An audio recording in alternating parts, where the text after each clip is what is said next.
तो आज की इस वीडियो में हम एक्सरसाइज 1.3 का क्वेश्चन नंबर 1 देखेंगे। ये क्लास 10th का चैप्टर 1, ठीक है। एक्सरसाइज 1.3 क्वेश्चन नंबर 1 आप देख रहे हो।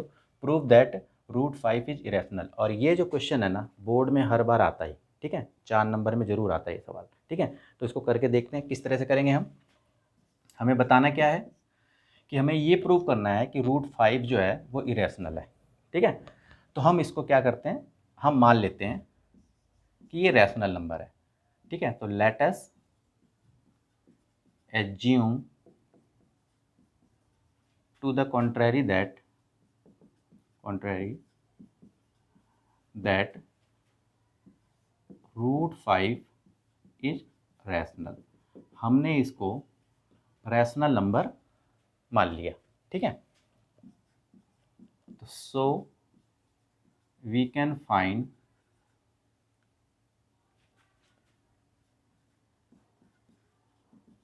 को prime integers a and b, ठीक है। तो आपको पता ही है कि इसको जो है हमने रैशनल नंबर माना है, तो रैशनल नंबर जो a अपॉन बी में ही होता है और a b हमारे ये को प्राइम इंटीजर्स हैं ये, ठीक है। And b is not equal to 0, ठीक है। तो हमने रूट 5 को रैशनल माना, तो सच दैट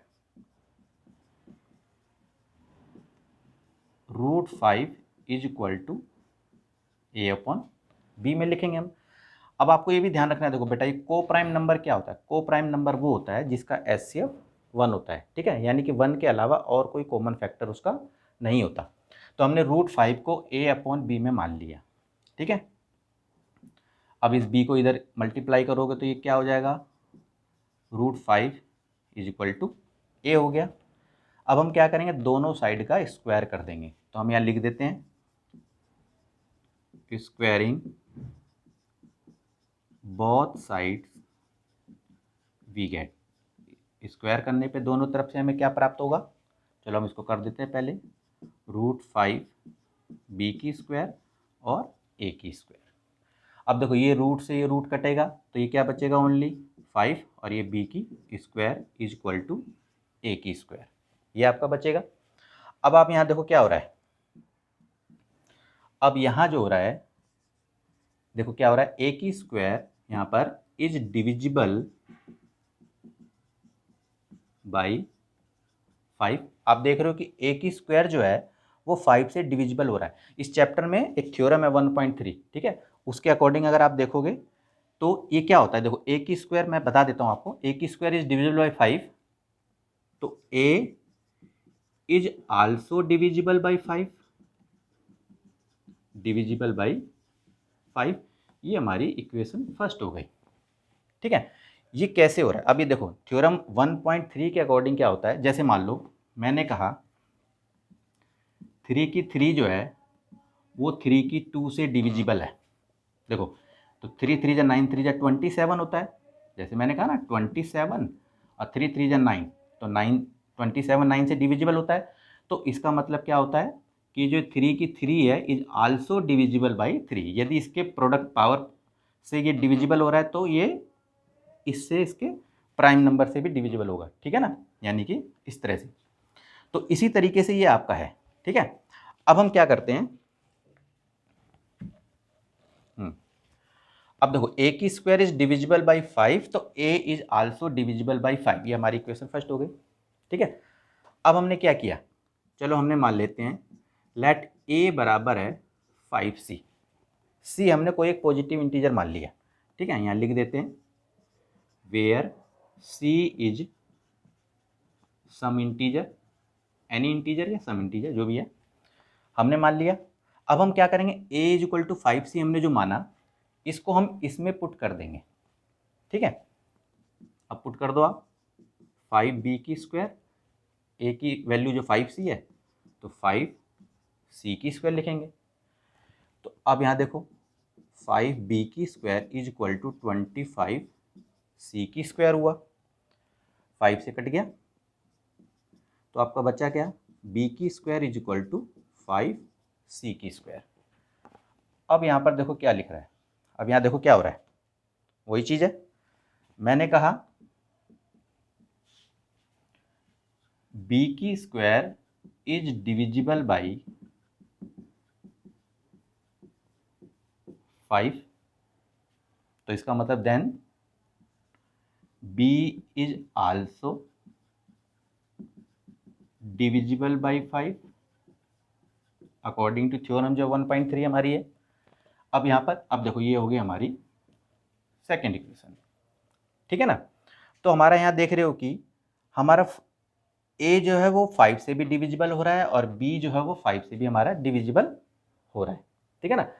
तो इसका मतलब क्या हुआ, इसका मतलब ये हुआ therefore A and B have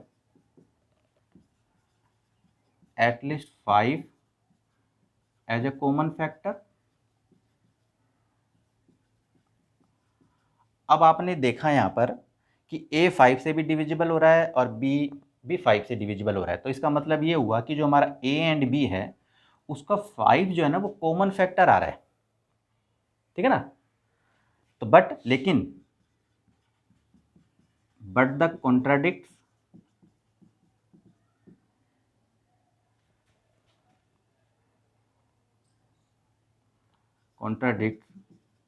the fact that, अगर हम देखें, लेकिन कॉन्ट्राडिक्ट क्या कह रहा है, देखो but the contradict the fact that A and B have no common factor other than 1।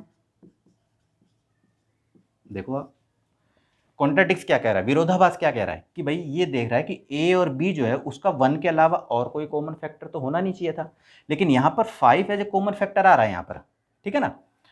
तो इसका मतलब क्या हुआ, ये कॉन्ट्राडिक्ट क्यों हो रहा है, ठीक है ना। यानी कि अब इसके नीचे यहाँ लिख देते हैं हम। तो इसके नीचे क्यों हो रहा है ये, कि हम ये मानते हैं दिस कॉन्ट्राडिक्शन हैज अराइजन, ये क्यों अराइज हुआ, ठीक है। This contradiction has arisen because of our incorrect assumption, ये कि हमने इसको जो √5 को हमने रैशनल मारा उसकी वजह से ये कॉन्ट्राडिक्शन आ रहा है, ठीक है ना। तो this contradiction has arisen because of our incorrect assumption that √5 is rational, इसकी वजह से आ रहा है। तो हमारा यानी कि कॉन्क्लूजन क्या निकला, तो कॉन्क्लूजन निकला हमारा, यानी कि सो वी कॉन्क्लूड दैट, हमने ये देखा दैट √5 इज इरेशनल, यानी कि √5 जो है वो इरेशनल नंबर आपका है, यानी कि ये रैशनल नंबर नहीं है, ठीक है ना। क्योंकि अगर मान लो ये रैशनल नहीं है तो वो इरेशनल नंबर है। तो बेटा इस तरह से यदि आप इस सवाल को कर दोगे तो ये बोर्ड में अक्सर पूछा जाता है और ये 4 नंबर का सवाल जो है ना आता ही आता है ये, ठीक है। तो बेटा आज के लिए इतना ही। वीडियो यदि अच्छी लगी तो बेटा इसे लाइक करो, चैनल को भी सब्सक्राइब करो।